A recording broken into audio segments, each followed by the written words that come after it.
You know what's funny? Everyone remembers that iconic lift from Dirty Dancing.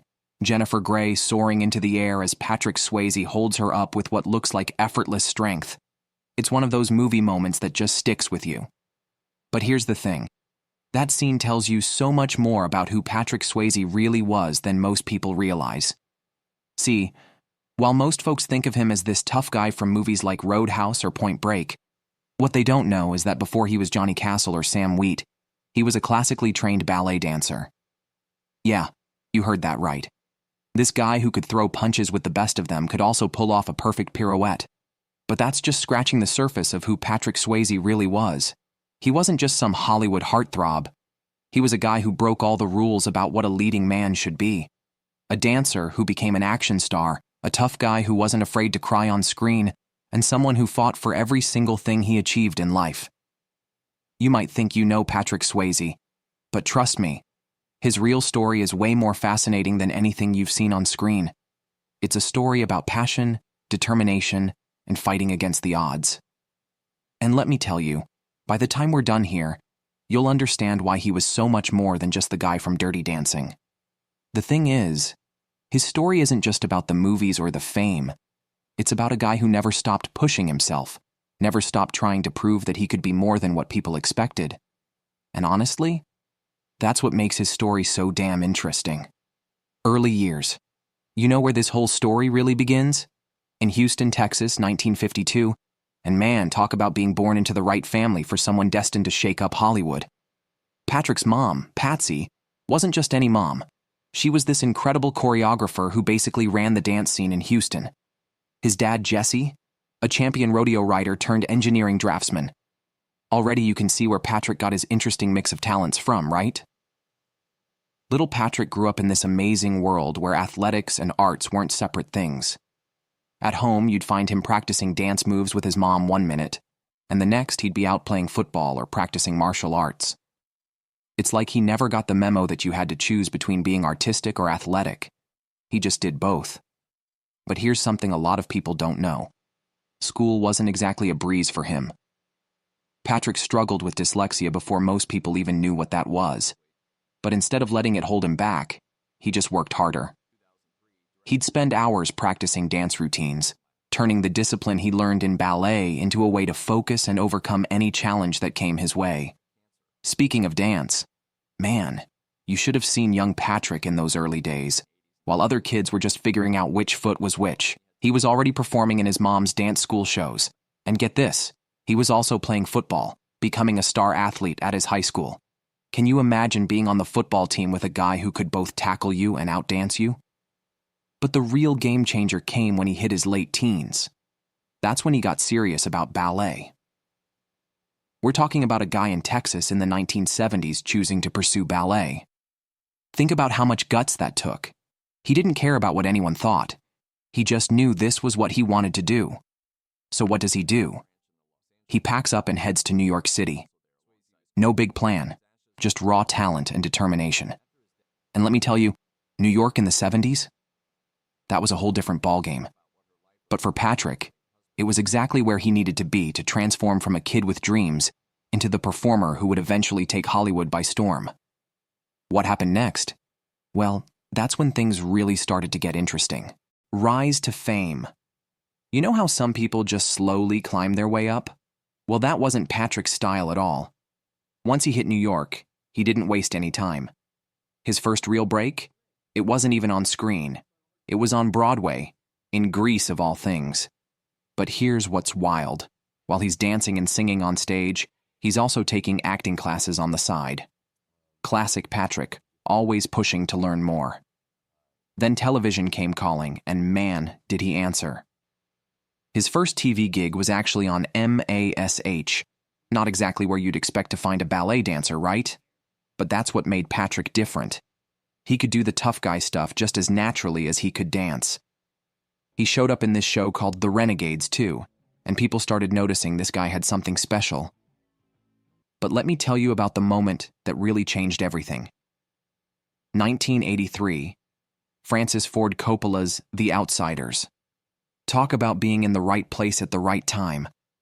Patrick's playing Daryl Curtis, the responsible older brother, and he's sharing the screen with guys like Tom Cruise, Rob Lowe, and Matt Dillon. This wasn't just some movie. This was like a who's who of young Hollywood in the 80s. Then came Red Dawn in 1984. If The Outsiders got people's attention, Red Dawn made them sit up straight. Patrick's playing Jed, this high school kid turned resistance fighter, and suddenly everyone's seeing this whole new side of him. He could do intense, he could do action, he could do leadership roles, and he was good at all of it. But you want to know what really sealed the deal? The North and South miniseries in 1985.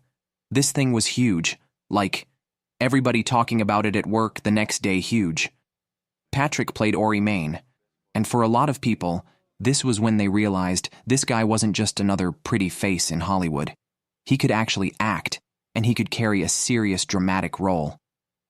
Here's the thing though, all of this, the Broadway shows, the TV roles, the movies, they were just warming him up for what was coming next. Because right around the corner was a little movie about a summer resort and a dance instructor who was about to change everything. Peak years. Let's talk about 1987, the year that changed everything. Dirty Dancing comes out, and suddenly Patrick isn't just an actor anymore. He's Johnny Castle, and everybody's losing their minds. But here's the funny thing. Nobody expected this movie to be anything special. The studio basically thought, yeah, we'll make a few bucks and that's it. Instead, it explodes. And it's not just because of that lift or nobody puts baby in a corner. It's because Patrick brought this raw, real energy to Johnny that made everyone believe in him. But check this out. Right when everyone's trying to put him in the romantic lead box, Patrick does something completely different. 1990 rolls around and he shows up in Ghost. Now he's playing Sam Wheat, this banker turned spirit trying to protect his girlfriend from beyond the grave. The movie could have been super cheesy, but Patrick made it work. That pottery scene with Demi Moore? It could have been awkward as hell, but instead, it became this iconic moment that people still talk about. Then, just to mess with everyone's expectations again, he jumps into Point Break in 1991. Now, he's Bodhi, this philosophical surfer criminal who's basically the anti-Johnny Castle. He's going toe-to-toe with Keanu Reeves, jumping out of planes, surfing massive waves, and delivering these deep lines about the meaning of life. And somehow, he makes it all believable. But here's something most people don't know about. While all this is happening, Patrick's taking these really interesting risks with his career. Like City of Joy in 1992, where he plays this doctor working in Calcutta. Or To Wong Fu in 1995, where he's playing a drag queen alongside Wesley Snipes and John Leguizamo. Think about that for a second. This is the same guy who was the tough bouncer in Roadhouse now strutting around in heels and a dress.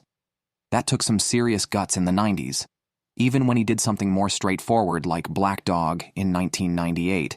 He brought this authenticity to it.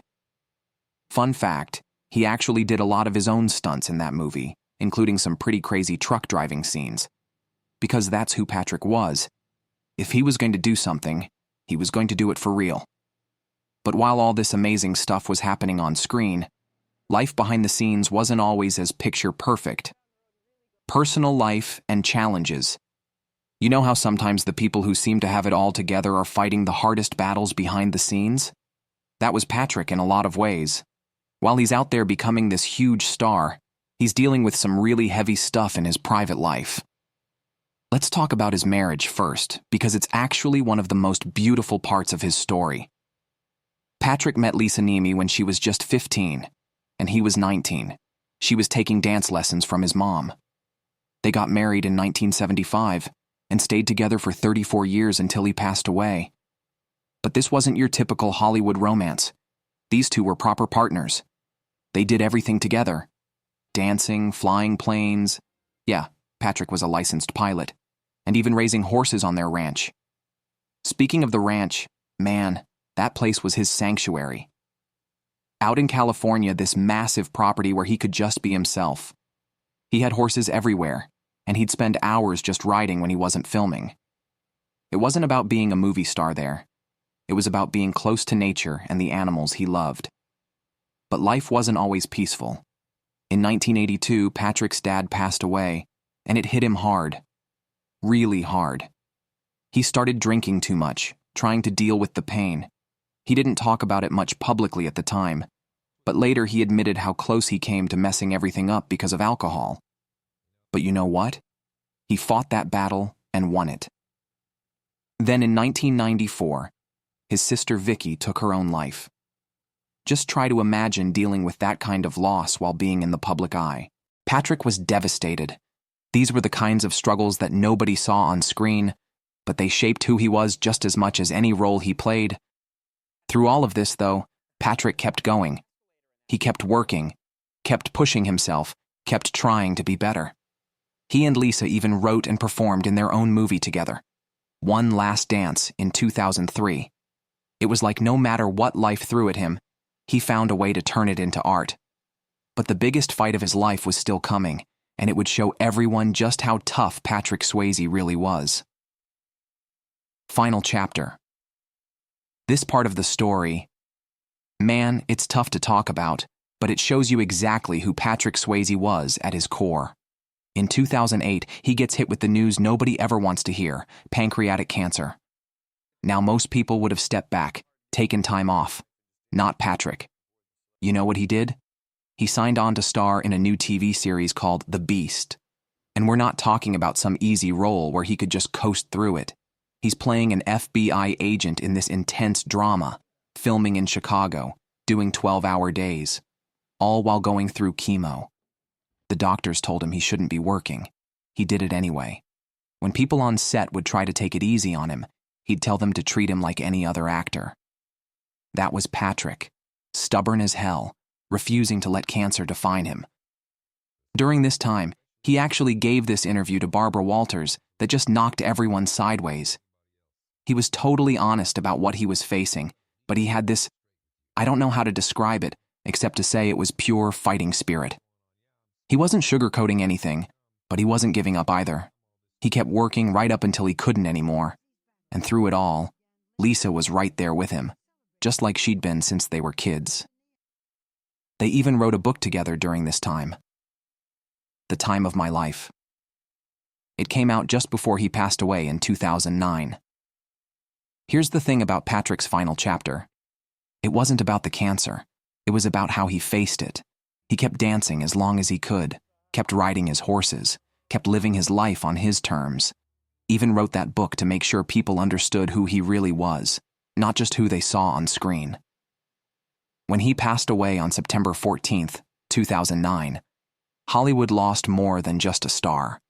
They lost someone who'd broken all the rules about what a leading man could be, someone who never stopped pushing boundaries, someone who faced every challenge, even his last one, with incredible courage.